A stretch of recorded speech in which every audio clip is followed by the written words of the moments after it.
Hello and welcome back to the FPL podcast by Fantasy Football Hub. We are buzzing with anticipation for the restart, and after many hours and days of consideration and deliberation, we are now finally and likely nearly settled on our approach and teams to attack double game week 30 plus.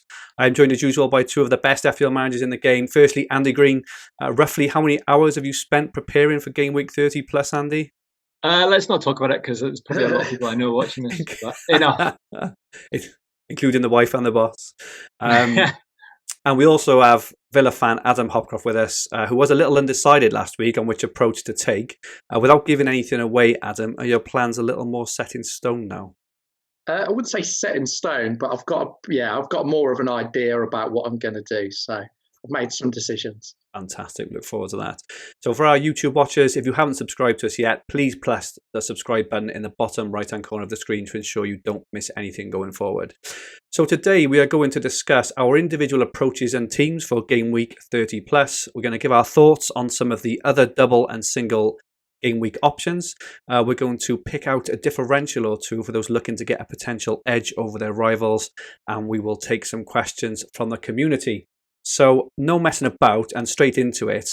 We are bringing up Andy's team. Andy, if possible, could you please run through your squad for the podcast listeners and tell us how you arrived at it?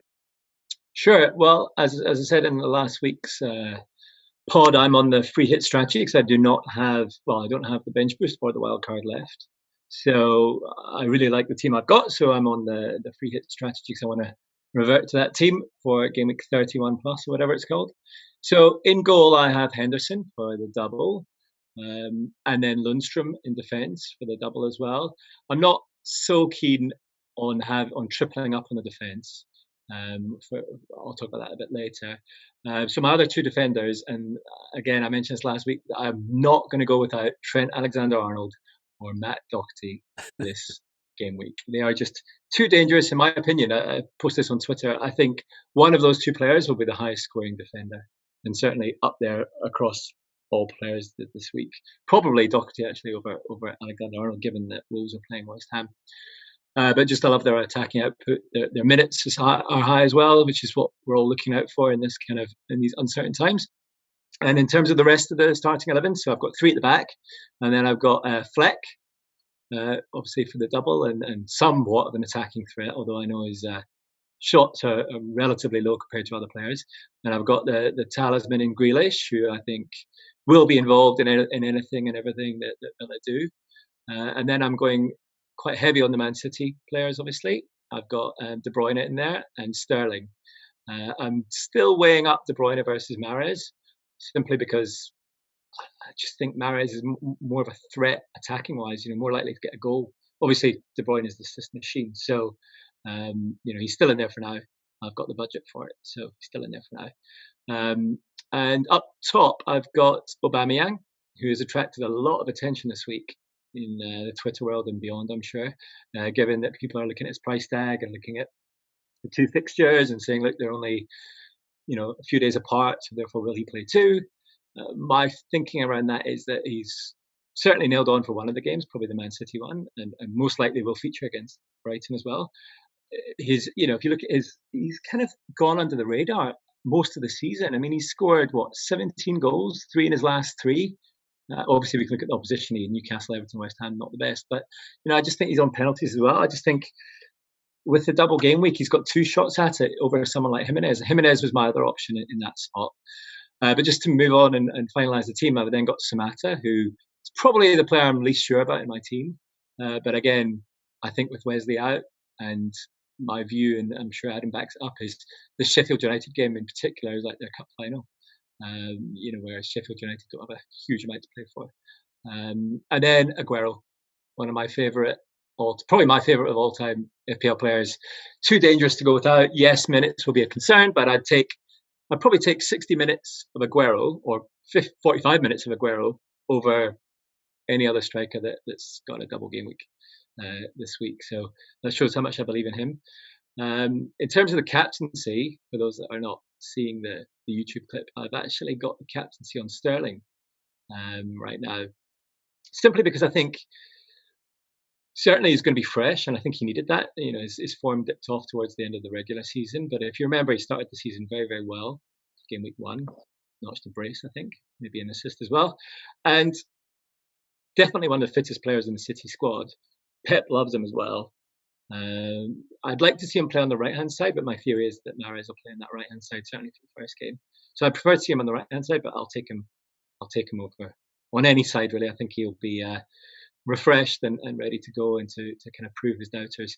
And then the bench, really, I'm hoping not to have to use them, but I've got a sub Dross keeper in Martin to secure some funds, and then I've got Target as the first bench player, obviously double game week, somewhat of an attacking threat, although the Villa defence is quite suspect. And then I've just got Hayden and Kilman in there to kind of fill it up really with players I hope will not be required. To summarise it, I've gone for two Sheffield United defenders. I'm not so keen on the triple up because my view is that Villa really need to score. I mean, if you don't score goals, you can't win games. So they need to win this game. They need to score. They're going to be throwing everything at it. That's also why I've gone for Fleck, because I think that Sheffield United will get something out. They will get opportunities in this game. The one player I'm unsure about, and Adam can obviously help me with this, is Samatta. I'd love probably to have maybe a McBurney in there instead, simply because I do think Sheffield United will score against Villa. It was a hat-trick Sterling scored in the opening day, and it was a hat-trick, and it was away to West Ham, which is quite interesting because I've been looking at Wolves, who are away to West Ham. So it's kind of like if we're looking, on the track of a revisited game week 1, then West Ham lost 5-0 at home on game week 1, and they're playing Wolves, which kind of reignites my interest now in players like Jimenez and Jota and Doherty even more. He's on my... Well, I'll take a hat-trick from Sterling captaincy then, but I don't want you guys to talk me out of Trent Alexander-Arnold or Doherty, right? That's the one rule in discussing this team. Those two are nailed in my team. I am not taking that. They've been in there since the first draft. I will hurt myself if one of them performs and he's not in my team. So, but yeah, definitely the one kind of question mark on my team I would suggest is Samatta, really. Do I go for McBurney over Samatta? I think with Samatta, by the way, I like your team. I think if I was free hitting, it would be very similar to that team. So there aren't really any players I could say I can't see the logic why you've got them in the team. Samatta, like you said, he's got 2 shots at it.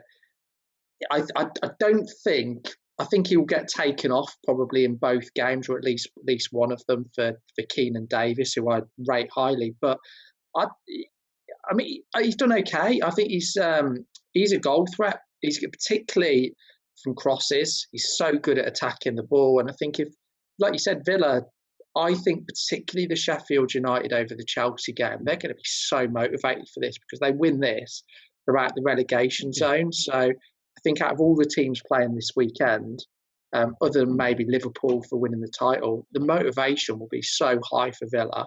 McGinn's back. They've got. So I actually think Villa will beat Sheffield United, and I think both teams will score. So I can't knock the Samatta pick. I can see the logic to it, and worst case, you'll get 4 points. There aren't many strikers you can confidently say that you will get that from. 1 goal, what does that put it up to? Minimum 8 points. Yeah, I mean, he doesn't really have that much competition other than a sub, right? So I doubt that I think he'll play the most part of both games. Start both games, I think. Yeah, whereas if you look at McBurney, I mean, as I say, I do think Sheffield United will score, and actually he was in some okay-ish form towards the end of the regular season. He's just got a lot of competition. He's got Musette there. He's got Sharp. He's got, yeah. So that was why I'm kind of leaning Samatta over.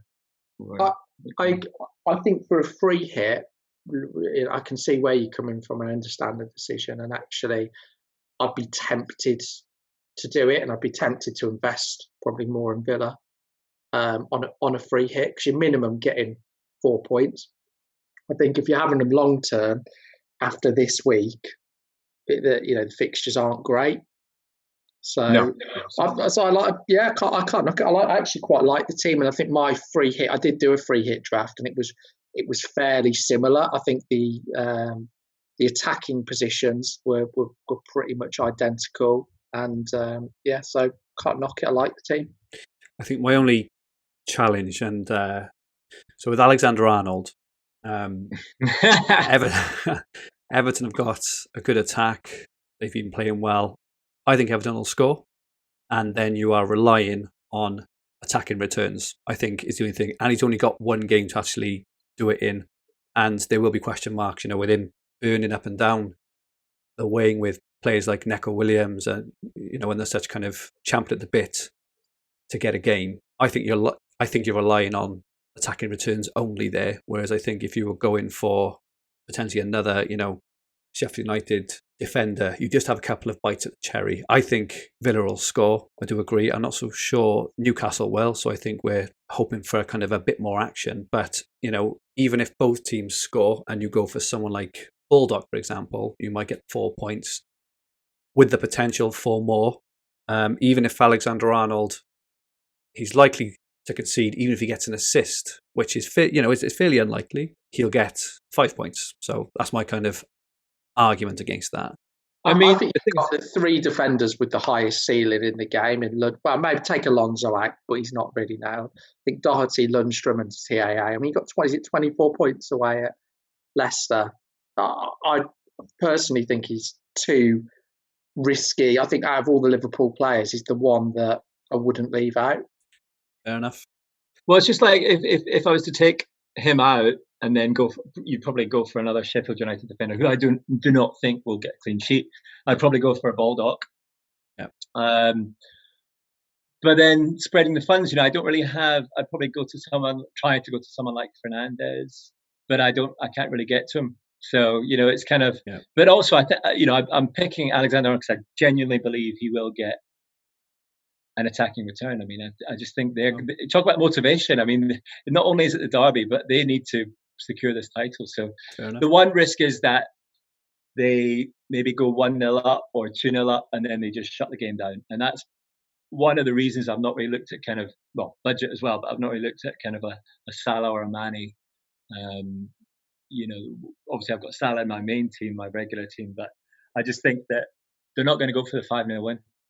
They're going to go for the 1 or 2-0. I think Everton as well will give Liverpool a really good game because whilst I think Liverpool will be motivated, so will Everton. I think one thing that's really hurt Everton this season was the FA Cup game where they got beaten by pretty much Liverpool's kids. And I think I think they got a chance to get revenge. And I actually think under Ancelotti, I think Richarlison and Calvert-Lewin have looked brilliant together. And I think I could see Everton scoring, but I can see them being so motivated for this game. I mean, to stop Liverpool winning the league or to drag it out and to get one over them, they haven't beat them in a while either, have they? So I just think I think the actual break will play more into Everton's hands. And I wouldn't be shocked if Liverpool didn't win the match. I think Everton aren't a bad team. They've got a great manager. And obviously some of the and Liverpool, if you look back before the break, yes, it could play into their hands. They might, because they were on a bad run of form, but they weren't playing great before the break. So I don't think it's a foregone conclusion, and I don't think Liverpool will thrash Everton.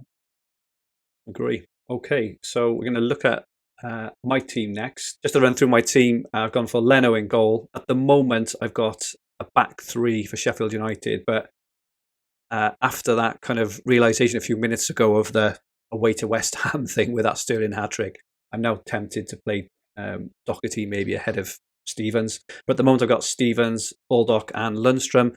Lundstram, has been a big source of conversation in the last week. He scored a brace, I think it was against Hull, was it, in a friendly? Yeah, it was. I think he's on the cusp, or he may have signed a new contract and things. So, I think Lundstram's a worthwhile risk. I've then got in midfield, so I've got De Bruyne, Grealish, Sterling, so that's the same as Andy. I've got Salah in my team, which I'll explain a bit more about now. And then I've got Aguero, Samatta, and I've gone for Nketiah at front, the Arsenal youngster.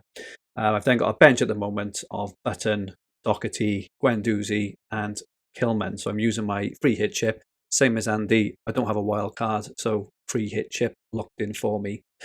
Some of the thinking behind it in terms of... Sorry, have you got a front alongside Aguero and Nketiah? Samatta. Oh, right, okay. Samatta. It's quite a budget top line. So okay. What's your thinking on Nketiah? Because obviously he scored very well in the friendly. Do you think he's going to start over Lacazette in the first game? I think Nketiah will play probably about 90 minutes over the two games. So Arsenal play twice, 3 days. There's no way Aubameyang and Lacazette, are going to play 90 in both. I think maybe Aubameyang and Lacazette maybe start in one, and maybe Aubameyang and Nketiah, or maybe Lacazette and Nketiah start in the second one. I think Nketiah will come on in the other game as well, with fresh legs, half an hour left. And I think Nketiah at 4.4 million, the reason I'm going for him with Aubameyang is I don't really fancy Arsenal anyway. I think with Laporte back, Man City will be very tight. They've also not scored more than one goal against Brighton in the last 4 league games. So they've lost twice and they've drawn twice. So they've scored one in every game. Appreciate, Aubameyang is probably the pick. But for me, it was either Nketiah and Salah, who I'll touch on now, or Aubameyang and someone like McGinn or El Ghazi. And considering I've already got Grealish and Samatta, I think, even though I think Villa will do well, I think they'll score a goal or two over the two ties. I think that Nketiah is probably just as likely to score as many points as Aubameyang. Famous last words. But Salah away to Everton, as much as we just said that Everton, I think, will score against Liverpool, I think it'll be a really good game. Everton have been very leaky at the back recently as well. I think their latest result was 4-0 to Chelsea loss, and they conceded, I believe, in more or less every game for the last 3 or 4 prior to that as well. So I can see that Everton-Liverpool game being something like 2-2 or maybe 2-1 to kind of Liverpool, and I think Salah will be involved. So Salah's on penalties. I think he's far more likely to get an attacking return than Alexander-Arnold. I also think he's more likely to get an attacking return than Aubameyang, and that's just my own analysis on Arsenal. I just don't fancy them, but I feel I can get a piece of the pie with this Nketiah up front at 4.4 million. This is probably another podcast in itself, but basis. I mean, I think he's come out and said that most players are fit, but basis kind of average fitness levels, I'd probably rather have, and his goal involvement, I'd probably rather have Mane than Salah. Yeah, I'd agree with that. Yeah, so I've been on Salah for the last week or two. I did see that he did miss a friendly game on it himself and Robertson, but they did play an inter-squad friendly game as well. So that Salah could be Salah or Mane, right? I'm not saying it's Salah, but I do prefer a heavy-hitting midfielder and Nketiah to Aubameyang and someone like McGinn or El Ghazi or or someone of that ilk. That's the kind of thinking behind that. I do think Salah will take, even if Milner's on the pitch, Salah will take the pens because he's chasing the golden boot. Going for the golden boot, yeah. I don't know. I think if the game's close, Milner takes it. He's taken all the pressure penalties. I think if they're 2-0 up, absolutely. I think as soon as they've won the league, yeah, definitely. But I think if it's a pressure to win the league, I think Klopp would let Milner take it or insist on him taking it. But I suppose we'll only know nearer the time, won't we? And another thought for me, so my overall rank, so I'm not having the best of seasons. I'm about 600k. If this Nketiah manages to kick off and score a goal or two, I think it'll be a big rank boost, and I don't think Aubameyang will do very well. So that's my kind of thought there as well. I think Nketiah can score the same as Aubameyang, or potentially even more, which is why I'm going for him. Do you think there's a lot of negativity towards Arsenal playing City because Laporte's back and the impact he will have on that team? The reason I asked the question is he's probably not going to play 90 minutes, so there is a window. Let's say Laporte does start. They go Laporte, Fernandinho, Mendy, and Walker. That's probably the most likely defensive lineup for City. There's no chance Laporte plays 90 minutes. There's no chance Aubameyang will play 90 either. I think Aubameyang could be chasing shadows, though. And I think one dangerous thing, and I sort of see where you're pointing here, about that first game for Arsenal is going to be physical. They won't have the ball. City will dominate them. They'll be chasing shadows. There'll be a lot of defensive work, and it's so much more tiring, doing the defensive work than the attacking. And that's why I don't have a concern about City. It's so easy when you've got the ball all the time. And I think going into the second game against Brighton, which they haven't got a long rest, Brighton are another team that everyone's just written off. But for me, they've been in most games, even though they don't score loads. They have been quite tight, and they desperately need to win. Looking at the fixtures, they've got a terrible run of fixtures, and I'll be looking at this Arsenal game thinking this is probably their best chance at 3 points. And I think Arsenal, it's hard because I think I do rate Arteta, and maybe he has had a positive effect, but I think that City game to start will be so energy sapping that it will either rotate the squad to limit the energy used by the players, or they'll just really struggle in both games because they'll be tired. That's what I can see, and that's I can sort of see. I can see your logic for not going with Aubameyang. And just a couple more points. I agree that Laporte won't play 90. I don't think Aubameyang will either, which means Nketiah come on with that half an hour with no Laporte. That's just one thing. Also, I'm not massively backing Arsenal against John Stones. I do have 11.1 million invested in Aubameyang, but we've also got to remember that Arteta knows that Man City team inside out. He Absolutely inside out. He does. He knows if there's one manager that you think can kind of break them down, whether it's counter-attack or nullify them, it is Arteta. Right? And I would also say, in terms of your question earlier, Andy, about why do we think that City, have got such an advantage over Arsenal? So I think City's last 3 or 4 results against Arsenal have been something along the lines of 3-0, 3-0, 2-0 and 3-0 as well. So Arsenal don't tend to score against City, and City tend to score a few.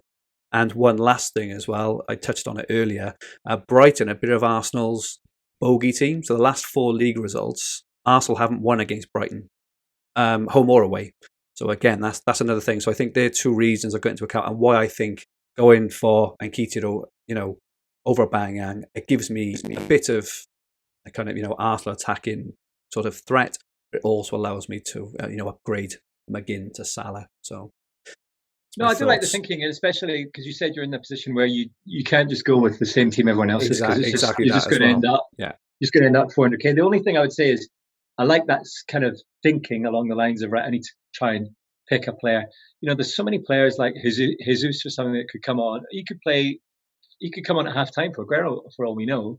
And, he's a very dangerous player. So, that there's so many different options in terms of if you're looking for a more of a differential lineup. There are. And I've also looked at Mahrez as well. But obviously, Sterling, De Bruyne and Aguero, it's very hard to make an argument for dropping kind of any of those. So, I've got my captaincy on Aguero all day. He's the main man. He's on penalties. There's just no way I'm kind of taking it off him. I do think, he'll get maybe 60 in one, maybe, and 30 in the other. I think that's fine. Sterling and De Bruyne. I do like Mahrez. I do like Jesus, and I do like Bernardo as well. Even I just think I just don't think those 3 are going to get as many minutes as the other 3. Yeah, the Aguero Sterling at the moment is still 50-50 for me in captaincy. I think Sterling will play more minutes, and that's what's leading me towards. And obviously, when they're both fresh, I'd probably go for Sterling. Yeah, that's my personal opinion. I just think he's one of the fittest players in the league, if not Man City. Fair enough. Okay, so let's move on to Adam's team. And the reason we put Adam's teams last is Adam's team is looking very different from ours. So, Adam, again, for our podcast listeners, are you able to run through your team first and then give us some commentary? Yeah, of course. There's been a lot of changes, so I've had to write it out to remember it. So I've gone with the standard combination of Leno and Henderson in goal. So I'm bench boosting this week with the plan that this team will also pick up again in game week 32. Cool. And I will free hit in 31 and then probably wildcard 33. So I've got Leno, Henderson in goal. For defence, at the moment, it's Trent, Bowley. I've got Lundstram and Egan and Lascelles. In midfield, I've got Grealish, Mount, Mahrez, Fernandes and KDB. And then I've got Ings, Aguero and Jimenez up front. What I've looked at, I think when I spoke to you briefly after the pod last week, the one thing that I was keen to do is to try and have some single game week players. And I did look at free hit, and I in my situation, my team was okay for 31, but I would have still wanted to make changes, I think. And I just looked at it and thinking that effectively I will have 2 brand new teams for 30 and 31. And I actually want to get bench boost out of the way, because I think with rotation, and I just think it also means that I then have to have 2 playing goalkeepers. And I think for me, a wild card and free hit are better to have down the line. I've lost a little bit in value, but not significant. So I'm not too worried about that. I think the players that I quite like, and that are a little bit different, Danny Ings, I've just got a feeling on him. And there's a few articles I've read in the last couple of days. And I think Southampton, how they're set up, they have a style. And I think they play in that style week in, week out. And they tend to do quite well away from home. And I can just see him scoring against Norwich, and he will start that game. So I'm all right to have him. So I've got a feeling for him. I was looking at Tammy Abraham, but I'm not 100% sure he'll start. And I think any doubts at this stage, I'm going to try and push players out. I think Giroud could start, and I think whereas I quite like Ings' fixture. I also have considered Pukki and Calvert-Lewin for that spot. Calvert-Lewin because of the value in his form, and Pukki because he's got some good fixtures coming up, and I think he could start well. But at the moment, I'm an Ings. Probably the midfield's the interesting one, because it's changed quite a bit. At the moment, I'm on a Mahrez over Sterling. I think it's partly because I'm bench boosting. It allows me to have spread value around a little bit more. I wouldn't captain Sterling anyway, and I think because it's 180 minutes, for grabs, I think Mahrez will have some involvement, and he's been better than Sterling this season. If we were basing it purely on this season, he's been much better than Sterling. The Sane factor worries me a little bit, but because I'm bench boosting, I think it's probably the right decision. Other people have included Fernandes. I really want. I think with Bruno, because I didn't have him in my game week 31 team, that made me lean towards more to using the transfers and bench boosting rather than free hitting and going back to my original team. I think he's going to be one of the top scorers between now and the end of the season. Agreed. I think the Spurs away game, I think United will win. I think they've in terms of the players they've got coming back, and how they perform towards the end of the season, I strongly fancy United. So I've gone with him there. I think Mount, I'm still unsure on, but I think the signs that he's looked quite good in the pre-season or whatever we're going to call it, and I think he's quite a good price, and he's got a good fixture in game week 32 as well. There is an alternative. I could go Fleck and then take out a Sheffield United defender and mix it around, and that is still a possibility. Trying to think of the other players that I've got in there. I think Jimenez I like, and I want him long term. I've got value in him, so it's a bit of a no-brainer to have him. I think the team. There's a few kind of interesting picks there. The one thing before I get onto that though, Fernandes. I think he only played 5 games, but he averages. I looked up today. He averages 7.2 points per appearance, which is actually higher than Salah. And then you go down to the likes of Alonso, Nani, just around 6.7 and 6.7. Yeah. From what I heard today, Pogba's unlikely to start against Spurs. So, he's the main man there, right? And Rashford's back. So, I think Fernandes is a great pick, and he's probably the player I'm most scared of not having. Well, I saw a bit of an opportunity with Fernandes, because I don't think I think a lot of people will go away for him, and I never had him. So it's a bit of a chance to get in on the act. And I think price-wise, he is really at least a £10 million player, I think. And he will be next season. So I thought, well, I'm not too scared of the Spurs fixture. I think I'll have him in. I'm not 100% settled on the team. I think the majority of the setup I am. But players that I don't currently have, Doherty, I would love to get in. That's what I was going to say. The one change I would make to this is get Bolly out. Although I think Bolly's got an amount of goals, more than 0 goal threat. Put it that way. But if you can find that extra 1.3, was he 1.6? What you need 1.6 mil, right? Well, I think the way that I can possibly do it. So I can do. I'd have to go for Fleck over Mount, yeah. So that gives me 1.2. I've got a 0.2 already, so I could then mess around with a a couple of defenders. Danny Ings is one that isn't completely set because I think both Pukki and Calvert-Lewin have got their merits as well. I mean, Calvert-Lewin, I think a lot of people will go away from, but if you look at the stats towards the end of last season, I think it was 8 games in a row he got at least one big chance, and I can see him doing well. It's just that Liverpool game. I don't ideally want him, and I think Ings could start well. So there's a few things like that. The one player that I don't currently have that I would really want is Sterling, but I still do think Man City is enough of a lottery. Yeah, I agree. I'm not going to lose any slip. And I think I'd rather, if I was free hitting, I would go with Sterling. And my team, free hit team, would be very, very different.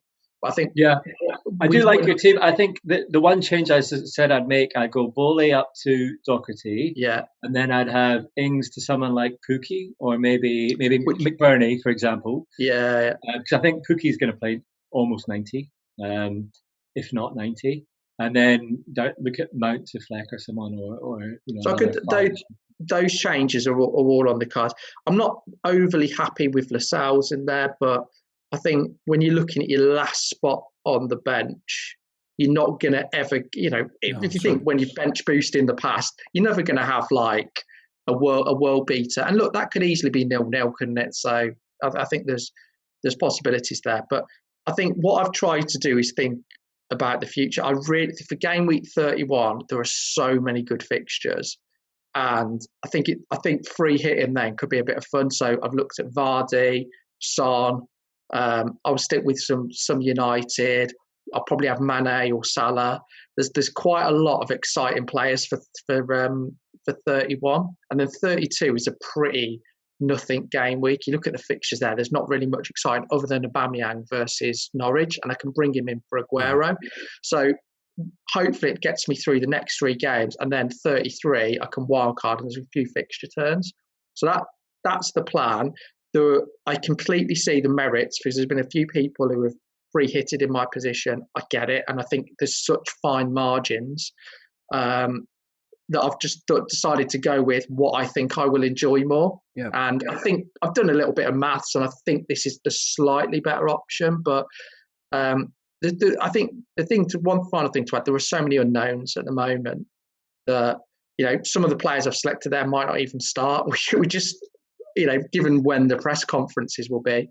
But like I said, I'm keen to I wouldn't say get it out of the way, but I'd rather go into the future game weeks from a wild card and free hit than my bench boost. Because I just think I think every game week there's going to be doubts, and I think this is the game week we're most likely been able to predict 15 starters. So that's my logic of it. But I think it'll be an interesting game week. Just on Aubameyang, what I would say on Aubameyang is that I'm not actually anti-Aubameyang. I think he's got 17 goals this season. I think he could end up doing quite well.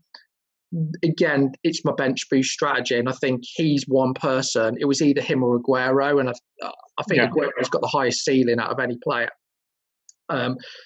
in the game. And I think it was a famous double game week last year where he got a hat-trick versus Arsenal. So I'm not saying that's necessarily an omen, but I think there's always something fun about owning and captaining Aguero, and I think that's probably what I will do. Yeah, I agree. I think the only thing I would say, Bruno, and I agree, he's a wonderful player, and I think that over the course of the remainder of the season, I think he'll score a lot of points. I think the only thing I would say about him above maybe a double game week player this time round, we mentioned Arteta knows Man City inside out and very well. Mourinho is going to know United, and I also think that this game for Spurs and Man United is probably if Spurs lose against Man United, any hopes for Spurs for a top 4 have gone. Spurs have got a fully fit squad. I think they'll have motivation. They've got back, Kane and Son. So, even if they don't play 90, the kind of impetus that'll give to the rest of the team, I think will be good. So I'm not quite sure that United will go there and get a good result. They may score, obviously, but I'm not overly sold on Fernandes just for this game week. But But moving forward, I think he's a fabulous player. I don't think a lot of people are, and I'm going with my gut. I think United this season, particularly in the big games away from home, I think they beat Chelsea 2-0, didn't they? They beat Man City. And I think they've done, in general, they've done okay, and they gave a good account of themselves at Anfield when Liverpool were on the top form, and they could have got something. Yeah. So I think with Fernandes in there, and I just think the way that they've finished, and by the way, apparently Rashford is looking very good as well. So I don't know. I just think with Mourinho, I just don't think he's not really got a style that works at the moment. I think his back's against the wall, and he can be good in that situation. But I think things are really clicking at United at the moment. I think Fernandes has transformed them as a team. He was probably the big missing link. And I think Man United beat Spurs earlier in the season at Old Trafford. I just think that at the moment they're in a better position than Spurs are. But he's I suppose one of my punt players, and like I said, I don't think loads of people will have him. So I thought I'd go slightly different. I've tried to stay off Twitter quite a bit, so I don't get too influenced. So hopefully it's a little bit different than some of the teams out there at the moment. Cool, excellent. I think there's a lot of strong arguments really for all our players. We've got quite different teams there actually, but I look at all three, and you think, I think they're well constructed, they're sensible. A few risks, and punts in some, especially in mine, but I think that I think they're good. Andy, have you got any other players who you had in mind but didn't make the final cut at all? Kind of any other options? Strangely, actually, there's only one, because we've just talked about several of them. I mean, I think Fernandes is the one player I kind of. Yeah. He's in my standard team. I really want to try and fit him in, but I'd probably have to lose Aubameyang for him. Probably would go Aubameyang to Jimenez and then Fleck up to Fernandes if the maths work. I haven't done it recently, but I think that's losing 2 double game weekers for 2 single game weeks. Yeah. The other player that if we're talking about kind of players refreshed, not been eating too much, not been drinking too much during the lockdown, we probably haven't forgotten, but it's just out of our mind because of the team he plays for. But Pukki scored 5 goals in the first 3 games. And, they're in a position where they need some results, probably playing either, for their futures, I guess. Southampton, home fixture. I mean, I know home and away is less relevant, but I still think it has a relevance. You're still in the home dressing room. You're not staying in some random hotel in a different city. So, I just think Pukki might be it's a huge differential, and probably one I don't need to take where I am. Basis my team's a free hit team. But if I was kind of lining up a team that was going to allow me to kind of keep a couple of flair players for the end of the season, he's probably the other one I've looked at. But no, I think in terms of other players, Fernandes, Jimenez, I think Van Dijk actually will be, the kind of leader. I can see him banging a goal in the next couple of games, if not this game. I just think he's that sort of player that's going to, lead by example, and he's such a goal threat from set pieces. So he scored against Everton last year, didn't he? Didn't the FA Cup? So, yeah, he did. Yeah. So not a great deal, but really we should be looking at the fixtures here, and Wolves have a great fixture. Who else has a great fixture? Southampton, in theory, have a good fixture, although Norwich will be fighting. It's most of the players have been mentioned, I think the only one I would say is probably Leicester. I think Vardy and Barnes scored a couple of pieces against Villa last time round. They're on form. They're away to Watford. Watford, need the points just as much as Villa and everyone else, so they may be a bit open. I'm not sure if Dini will play. Sarr's obviously a very good player, but I can see Leicester scoring a goal or 2 there. So I would say Vardy and Barnes are maybe picks, for anyone who's looking for someone a bit different. And potentially, I really like Harvey Barnes. I think Harvey Barnes next year is going to take the league by storm. Well, if we go about players, because I'm actually thinking about Harvey Barnes, he's in my regular team. He's one of the most regularly subbed off players, like a kind of Jota in a way. If you look at his kind of minutes, so I think, don't get me wrong, I think he's very explosive, and he's almost playing like a support striker. I agree. I don't think he suits the current dynamic. I'd agree with that. So he's sometimes he's subbed off half time, 57 minutes, 60 minutes. It's just I'm just looking for players that are going to get as much pitch time as possible. So he is in my team, and I'm actually thinking about taking him out. But then who else are you looking at from Leicester? I mean, it's just Vardy. But everyone's going to get subbed off, right? So there's a couple of games a week. There's 5 subs as well. So a lot of attacking players in nearly every game are going to be brought off. I don't think that's maybe as prevalent as it would have been. I take your point, but he still managed to score a lot of points in the minutes he's played, and if anything, he'll probably play the same amount of minutes as he has previously, whereas others will be brought off earlier. So I personally think Barnes is really good. I can see both arguments on that. I think Barnes is a good option. Few that I've looked at that haven't been mentioned. Patrick Van Arnold has got good fixtures in both 30 and 32, and got a bit of goal threat. Plus, he's been taking on Katie Hopkins on Twitter, so who can't not like him for that. I think other players that I quite like or that I've looked at that would be a bit of a gamble. Callum Wilson. If you look at his fixtures in, I think again for me in my position where I'm free hitting in 31, he's got good fixtures. I think he's got Crystal Palace and Newcastle at home. Yeah. I think my only reason I've sort of not gone with him, he's quite expensive, and I think the Ryan Fraser is refusing to play, isn't he? So I think that could hurt him. I'm trying to think if there's any others that. Well, the one player that stands out is Son. He almost plays out. Talk about players that are going to play every minute. It's just that fixture. He's one for my wild card. I think Son. I do think he's a good option. And I think I'll probably move away from Liverpool when a wild card and go for the likes of Son, Fernandes, Rashford, those types of players, I think. Okay, so finally, chaps, have we got a low-owned player? So anyone who's looking for something, anyone who's low down the ranks, go on, Adam. Ruben Loftus-Cheek, I think will start against Villa. He's been on form in the again, pre-season, whatever we call it. But I don't think he'll start versus Man City.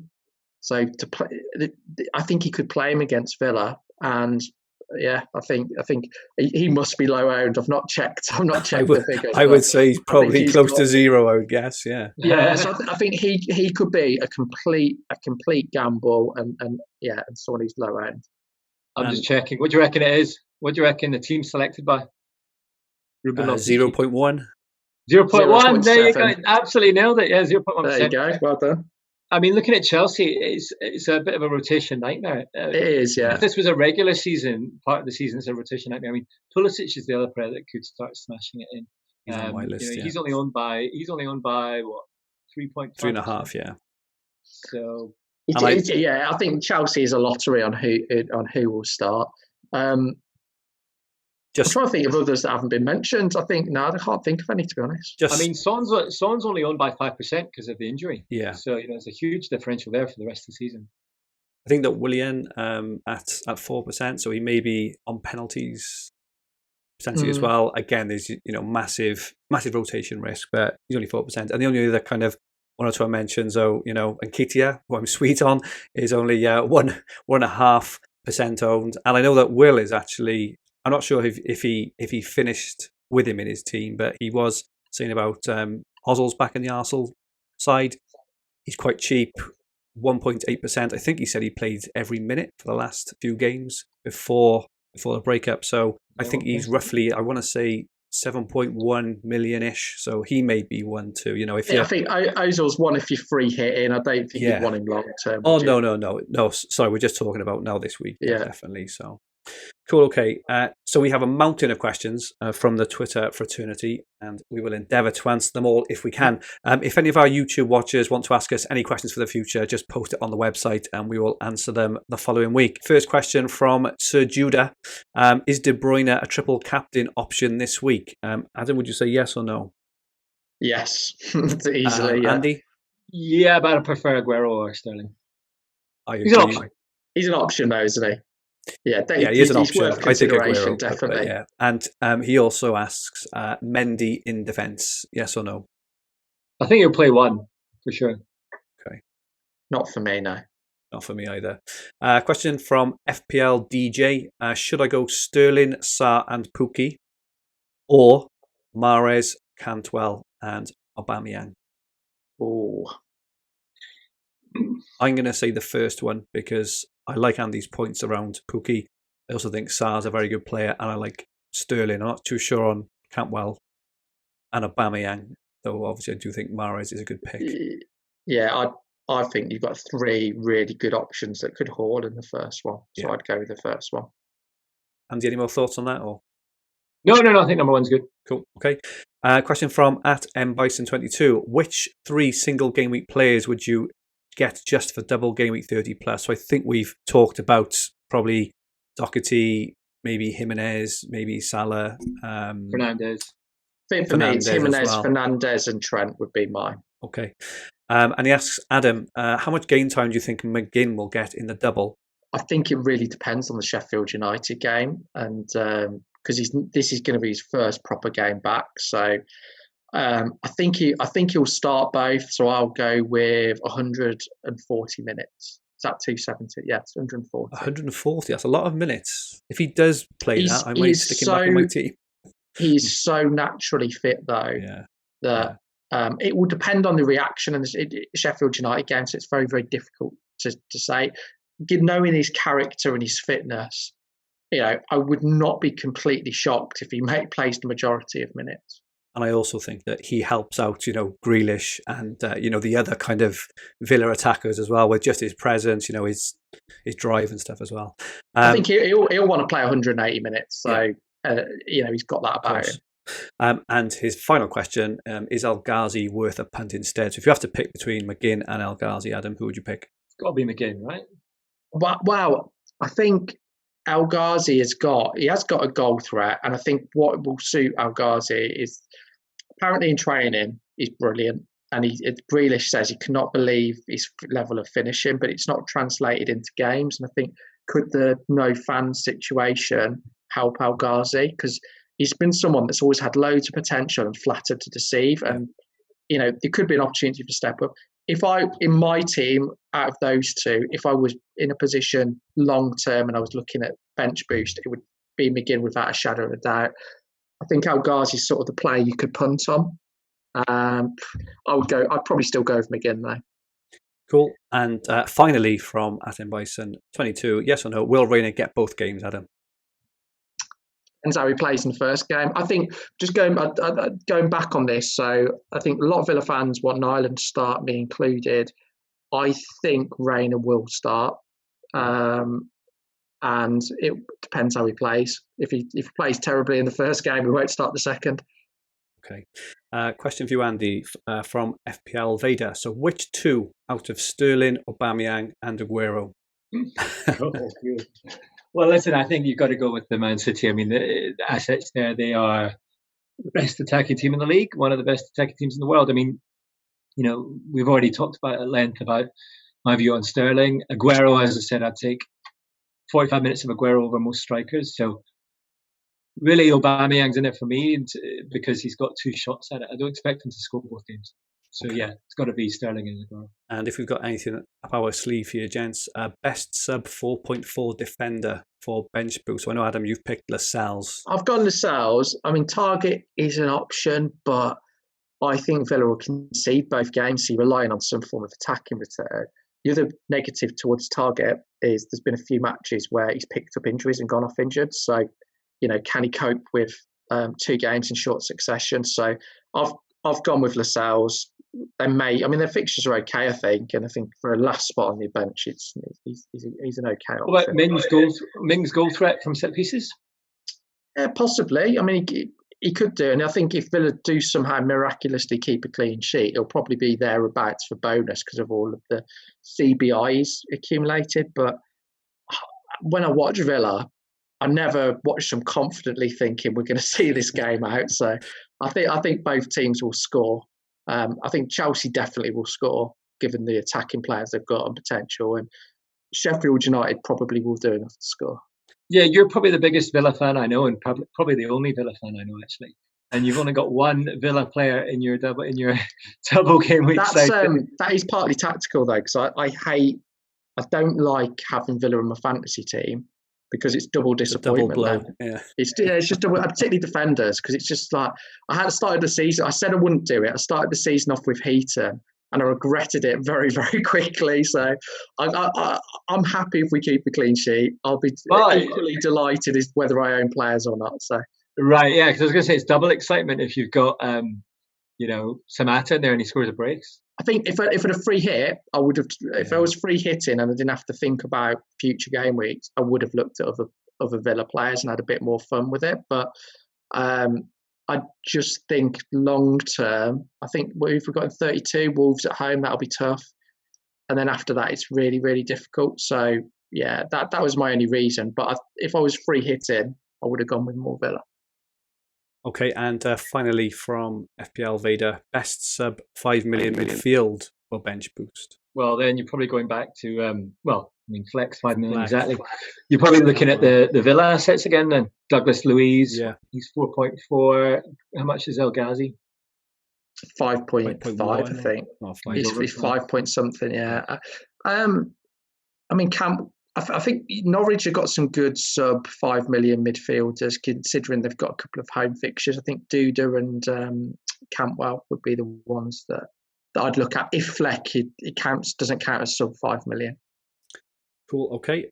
Question from Viali Gonsalves: is it worth going with Fleck or McBurney instead of a third defender from Sheffield? So, and you've kind of gone tough one on the Fleck side. Yeah, I mean, Fleck stats aren't that great, and you know how I kind of follow stats that closely. I mean, if we're expecting it to be a bit more of an open game, then anyone can score. I mean, McBurney had some decent form, and I've seen some Sheffield United fans with him in their team, so that says it all. I'm just wary of, as I said, I'm seeing a lot of, I've been on Twitter a bit this weekend. I'm seeing a lot of triple Sheffield United defence out there. In free hits, in bench boosts, in everything, because they've had such a solid defence all season, so it makes sense. However, I don't think you can use the norm that we saw in this period, because you're going to see, we've already talked about it, many subs. You've got teams like Villa fighting for their lives. It's just not a normal situation here. So if this was kind of the regular season just ticking on, I would say yeah, sure. So to answer that question, I'd probably say McBurney over Fleck, but I don't. I've got the opposite. I've got the opposite in my team right now. Okay, and he also asks thoughts on Nketiah, considering he's been playing regularly. I think we've covered. I just get my thoughts on Nketiah. I think it's a load of rubbish. I think it's a terrible decision. I wasn't sure we'd mentioned it enough in the pod. I think we let it very lightly. I just think, not for me. Definitely really? Not even a 4.4 million? Wow. I think maybe if you're bench boosting and it's your last spot on your bench, possibly. But wow, scored a hat trick in a friendly.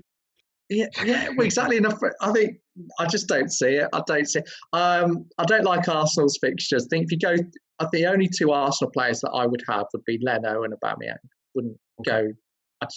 But I could be completely wrong, and you could, I could be in humble pie next week when he's got a hat trick. So it'll make the next podcast fun anyway. I'm going to be wearing an Nketiah shirt next week when he. It'll go one way or the other. It'll go one way or the other, but it could be turn out to be absolute genius. Final couple of questions then. Shiva FPL. Any word on McGinn fitness? Will he start both? Is Samatta a better choice? So I think we've talked about McGinn. If you were to pick Samatta or McGinn, obviously. Andy, you're going for Samatta, so am I. Adam, if you were to pick one or the other, if I was free hitting, I would go Samatta. Okay. If you were looking for more of a long-term consideration, I'd go for McGinn. Well, here's an interesting one, because they're both around the same price points, and this is one I've been kind of going back and forth on. Do you go Samatta and Fleck or McBurney and McGinn? Samatta and Fleck for me. Same for me. I think Samatta will play more than McBurney. They've got 4 forwards they're competing with, so and I think Fleck again will probably play. I think they're quite a similar. It's a tough one, but I think Fleck will play both games. And what I understand stats wise, if you look at stats, Fleck isn't a great player, but when you watch him, he's involved a lot in their set pieces. He's involved. He always seems involved going forwards. You reminded me on our group chat, didn't you, about that he scored 2 against us last time. So yeah. So he has got a goal in him. I mean, 5 goals isn't a bad return at all. So I think Fleck for your last midfielder is okay, and I think you'll get a minimum 4 points. Yeah. Throw in a couple of clean sheets, he could be up to 6 points already. So cool. And final question from Emma at Jump the Wave: is there any other week to consider using bench boost if you've got wildcard in hand, if tight on budget with big hitters? I think there probably is. That's very team specific though. Yeah. As to when they have good fixtures. The reality is you're only gaining really 1 match by bench boosting this week, and that isn't really consideration as to why I'm doing it. So I think it could be valid to bench boost any week which suits your team. The only problem is that as we go further on, it could be more difficult to predict lineups and predict starters, and other events could take over. Of course. Okay, so finally, Fantasy Football Hub have been nominated for a Football Content Award in the Best in Fantasy Football Editorial category. If you wish to support us and vote for YouTube viewers, the link is in the description below, and for podcast listeners, please go to Football Content Awards /2020-voting. This is the last time we will ask, as voting closes this coming Thursday. If you read our articles and use our tools, any votes would be greatly appreciated. Andy, where can people follow you or get hold of you if they would so like? On Twitter at FPL Fantasy Guide. And yourself, Adam? A Hopcroft 13 on Twitter. Okay, if you're not following these guys, you absolutely should. My Twitter handle is at Fergie222. So this video recording will be on the Fantasy Football Hub YouTube channel, with the podcast versions available in all major podcast libraries. If you liked what you watched, please like and remember to subscribe to this channel in the bottom right hand corner of the screen. And if you enjoyed your listen, please rate the podcast and leave a comment. It helps us increase our rankings, increase our listens and watches, which in turn allows us to continue to improve the production of our work. It also makes sure you don't miss anything, and it will also enter you into a random draw at the end of the season to win a free annual premium Hub membership. So please leave a comment on the podcast. Our handles on Twitter, Instagram and TikTok are at FFH_HQ. Our podcast Twitter handle is at FFH_podcast. So please follow and feel free to ask us any questions. Our website is fantasyfootballhub.co.uk, where you will find everything you need for fantasy football all under one roof, including player comparison tools, the fixture ticker, Opta stats, top player team reveals, and much, much more. If you fancy a free 7-day trial, either click on the link in the description, click on the link appearing on screen now, or go to the website and click on the bright red free trial button. You can't miss it. We will be back next week to unpick the carnage of the double game week and look ahead at our plans for game weeks 31 plus and 32 plus, which have a very quick deadline between them. In the meantime, we hope you have a good week, but far more importantly, get your team into ship shape, ready for the restart of the Premier League and FPL. Good night all.